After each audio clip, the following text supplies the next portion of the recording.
অনেকদা। আরে আজকে নিউ মার্কেটে দেখছি মাছ বাজারে। হ্যাঁ, ওটা কি কি মাছ আছে দেখাও। জ্যান্ত মাছ কত করে রেট কত চলছে? 15 টাকা। এ কি আছে? অ্যাকোয়ারিয়ামে ছাড়া মাছ মনে হচ্ছে।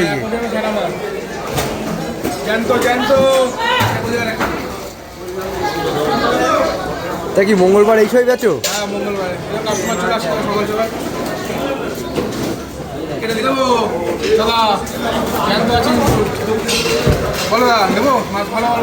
না, মাছ তো ভালোই দেখছি। জাপানি পুটি বাটা মনে হচ্ছে। আরে কি বাটা? এই তো জাপানি বুটি। এই যে জাপানি পুটি সাইজ দেখেছো? মাত্র 14 টাকা। মানে মঙ্গলবার এই ব্যবসায় করো, তাই তো? মঙ্গলবার সকালে এই ব্যবসা করি। দেবো না না, এখন নেবো না তাহলে। হ্যাঁ, আরে দিয়ে দাও, একটা দিয়ে দাও। দেবো, আসুক আর কাজ করে ওই লোক আসুক। আচ্ছা, ঠিক আছে ঠিক আছে।